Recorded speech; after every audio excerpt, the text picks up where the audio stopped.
Episode 68 dan 69. Pagi yang cerah, Angga dan Sylvia yang kelelahan setelah aktivitas semalam, bangun kesiangan melewatkan sholat subuh karena saat bangun sudah pukul 7. Astagfirullah, kesiangan, ucap Sylvia saat melihat jam sudah pukul 7 pagi. Kenapa sayang? Tanya Angga sambil mengucek-ngucek matanya. Lihat mas, sudah pukul 7 kita kesiangan, jawab Sylvia. Ya sudah, kita lanjut saja tidurnya sayang. Mas masih mengantuk, ucap Angga membawa tubuh polos sang istri ke dalam pelukannya. Isah mas, bukannya bangun malah ngajak tidur lagi, kita kan mau menjemput Safira mas, ucap Sylvia menjauhkan tubuhnya dari dekapan suaminya. Kalau dibiarkan Angga memeluknya pasti yang ada akan terjadi lagi atraksi pergulatan seperti semalam. Sylvia mengambil berjalan ke kamar mandi dengan selimut yang dililit di tubuhnya, membiarkan tubuh polos sang suami tanpa selimut menutupinya. Aku mandi duluan ya mas, ucap Sylvia mengembalikan selimut ke ranjang karena Sylvia sudah mengenakan bathrobe dan kembali ke kamar mandi untuk membersihkan diri.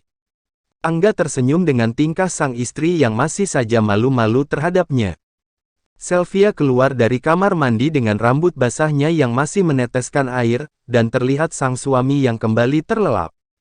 Sylvia mengambil handuk kecil dan mengeringkan rambut basahnya, ia berjalan ke arah sang suami yang kembali terlelap. Mas bangun sudah siang, ucap Sylvia sembari mengusap-usap wajah tampan suaminya. Iya sayang, sebentar lagi, mas masih lelah sekali, kita tidur hampir pukul 2 dini hari, ucap Angga. Itu kan gara-gara mas Angga kita tidur dini hari, ucap Sylvia cemberut. Sudah sayang, jangan cemberut. Iya mas akan bangun, ucap Angga bangkit dari tempat tidur. Tak mau membuat istrinya cemberut, Angga segera masuk kamar mandi karena mereka akan pergi menjemput Safira di rumah orang tua Angga. Angga keluar dari kamar mandi hanya menggunakan handuk saja, rambut dan badannya masih meneteskan air, sisa mandinya membuatnya terlihat begitu segar dan menggoda. Sylvia yang sudah rapi dan sedang menggunakan make up di depan meja riasnya pun menelan salivanya dengan susah payah. Melihat tubuh six-pack dan bahu lebar sang suami dari pantulan cermin di depannya. Sayang, Sylvia sayang, mana baju mas, panggil Angga membuyarkan lamunan Sylvia. Iya mas, maaf, ucap Sylvia berbalik langsung mengambilkan baju untuk sang suami. Setelah mengambilkan baju untuk Angga, Sylvia segera keluar dari kamarnya. Kalau masih di kamar ia tak tahan bila terus melihat tubuh kekar sang suami yang selalu membuatnya puas di atas ranjang. Sylvia berjalan ke dapur ingin menyapa sekaligus membantu Biminah menyiapkan makanan. Assalamualaikum Bi, sapa Sylvia. Waalaikumsalam Neng, gimana bulan madunya lancar, tanya Bimin. Alhamdulillah Bi, semuanya lancar. Iya Bi, ada oleh-oleh untuk Bibi dan Pak Mardi di kardus udah ada tulisannya kok, tinggal diambil, ucap Sylvia memberitahu. Terima kasih banyak Neng, semoga keluarga dan rumah tangga Neng dan Pak Angga selalu sehat dan selalu bahagia dunia akhirat, ucap Biminah. Amin ya Allah, makasih Bi doanya, ucap Sylvia sembari membuat kopi untuk Angga. Sylvia membawa kopi ke meja makan terus menuju kamar menyusul sang suami yang masih bersiap. Mas, kopinya udah siap, ucap Sylvia saat masuk ke kamar. Mas emangnya mau ke kantor? Tanya Sylvia melihat sang suami rapi menggunakan setelan jas tak jadi memakai baju santai yang dipilihkannya. Lia sayang, tadi Dito menelpon memberitahu ada klien dari luar negeri dadakan ingin meeting dengan mas langsung, ucap Angga. Jadi tak apa mas ke kantor sebentar ya sayang, biar Pak Mardi yang mengantar kamu menjemput Safira ke rumah mami, ucap Angga karena jalur ke kantor berlawanan dengan rumah sang mami. Lia mas tak apa. Semoga meeting lancar, ucap Sylvia tersenyum. Setelah sarapan Angga berangkat ke kantor menyetir sendiri sedangkan Sylvia ke rumah orang tua Angga untuk menjemput sang putri yang sangat dirindukannya dengan diantar Pak Mardi. Angga yang sudah ditunggu klien di ruang meeting langsung menuju ruang meeting dibarengi Dito asistennya yang sudah menunggu Nua di lobi kantor Dirgantara Group. Cukup lama Angga meeting karena membicarakan proyek gedung khusus untuk membuat pesawat yang akan dibangun di jantung kota Jakarta. Sylvia tiba di rumah orang tua Angga langsung disambut hangat sang mami mertua dan langsung dipeluk erat sang putri yang begitu merindukannya. Assalamualaikum semua, ucap Sylvia saat masuk ke rumah orang tua Angga. Momi Vira sangat merindukan Momi, ucap Safira memeluk erat sang Momi. Lia Momi juga merindukanmu sayang anak cantiknya Momi, ucap Sylvia menciumi pipi Cubi Safira. Kamu sendiri sayang Angga gak ikut, tanya Mami Anggi. Mas Angga langsung ke kantor sudah ditunggu klien Mi jadi tak ikut ke sini, jawab Sylvia sambil menyalami dan mencium pipi Mami Anggi. Ya sudah ayo masuk, kita sarapan bareng papi ada di dalam, ajak Mami Anggi dan diangguki Sylvia. Sylvia menemani keluarga Angga sarapan sambil menyuapi Safira. Anggita udah berangkat Mi, tanya Sylvia, barusan ia baru berangkat ke butik, katanya ada klien ingin memesan gaun pernikahan, jawab Mami Anggi. Setelah selesai sarapan Sylvia mengajak Mami Anggi membongkar oleh-oleh yang ia dan Angga bawa dari Bali. Mami Anggi sangat senang dengan perhatian sang menantu yang begitu perhatian padanya. Setelah selesai membongkar oleh-oleh Sylvia pamit pada Mami Anggi dan Papi Angung untuk mengantar Safira ke sekolah yang hari ini masuk siang. Mi, Via dan Safira pamit ya, terima kasih banyak atas semuanya Mi, semoga Mami dan Papi selalu sehat, ucap Sylvia. Lia amin sayang kalian juga selalu sehat dan semoga segera hadir adik untuk Vira, ucap Mami Anggi tersenyum. Sylvia balik tersenyum dan segera masuk ke dalam mobil bersama Safira.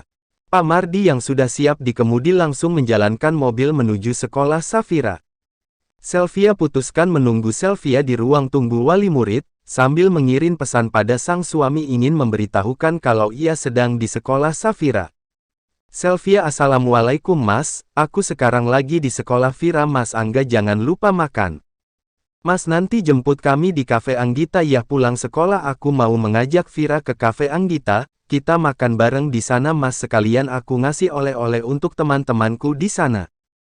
Sylvia menunggu balasan sang suami namun tak juga kunjung datang balasannya.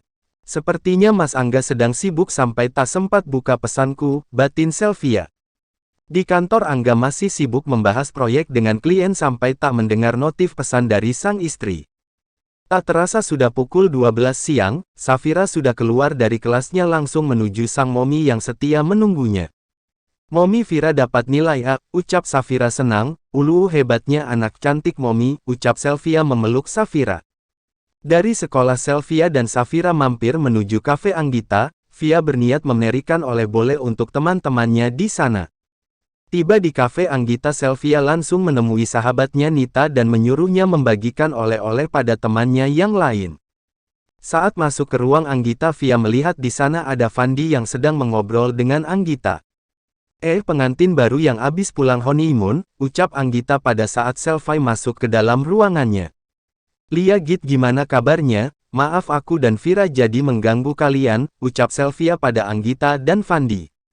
Tidakkah kita sedang mengobrol biasa saja, iya kan Van, jawab Anggita. Lia Via sama sekali tak mengganggu, jawab Fandi yang sedang asyik bercanda dengan Safira yang duduk nyaman di pangkuannya. Setelah menghabiskan waktu di kafe Anggita, Sylvia dan Safira pamit pulang karena hari sudah sore. Lia melihat ponsel pesannya pada Angga belum dibaca juga, padahal ia sudah terlanjur menyuruh pulang Pak Mardi karena ia tadi sudah mengirim Angga untuk menjemputnya di kafe Anggita. Kenapa Kak Via sepertinya bingung, tanya Anggita melihat Sylvia. Enggak Git aku lagi bingung Mas Angga datang menjemput padahal Pak Mardi udah aku suruh pulang, ucap Sylvia. Mungkin Kak Angga lagi sibuk Kak, coba saja ditelepon, ucap Anggita. Biar saya saja yang antar kalian pulang sekalian saya mau pulangkan satu arah, ucap Fandi yang datang dari belakang sambil menggendong Safira mendengar perbincangan Anggita dan Sylvia. Iya Kak diantar Fandi aja sekalian, kasihan Safira sudah kelelahan, ucap Anggita. Sylvia ingin menolak namun betul yang dibilang Anggita kasihan Vira yang sudah terlihat lelah. Akhirnya Sylvia dan Safira diantar Fandi sekalian Fandi yang juga akan pulang. Setelah pamit pada Anggita Fandi menjalankan mobilnya, Sylvia duduk di belakang bersama Safira. Saya seperti Pak Mardi saja ya, ucap Fandi bercanda karena Sylvia menolak duduk di depan di sampingnya. Maaf ya Kak Fandi soalnya Vira biar duduknya nyaman maklum sekarang Vira sudah besar, alasan Sylvia karena tak mau terjadi fitnah bila ada yang melihat. Angga yang saking sibuknya tak sempat membuka ponsel yang deringnya tadi sempat ia senyapkan. Setelah selesai meeting Angga langsung pulang ke rumah karena sudah tak sabar ingin bertemu Safira dan sang istri yang begitu membuatnya selalu candu. Angga sudah tiba duluan di rumah melihat mobil yang digunakan Pak Mardi sudah ada di garasi, namun saat masuk ke rumah sepi dan Biminah bilang kalau Selvia dan Safira belum pulang. Neng Via sama Non Vira belum pulang Pak, ucap Biminah memberitahu. Tapi itu mobil yang dipakai Pak Mardi udah ada di garasi Bi, ucap Angga. Lia Pak tadi Pak Mardi bilang disuruh Non Via pulang duluan setelah mengantar Nang Via dan Non Safira ke kafe Mbak Anggita, ucap Biminah. Ya udah Bi makasih, ucap Angga yang langsung masuk ke kamarnya. Saat Angga masuk ke kamar ia mendengar deru mobil berhenti di depan rumahnya. Angga melihat dari jendela ternyata istri kesayangannya dan putri tercintanya turun dari mobil yang Angga ketahui itu mobil milik Panter sekaligus mantan kakak kelas sang istri yaitu Fandi. Angga mengepalkan tangannya merasakan gemuruh di dadanya melihat Selvia diantar Fandi.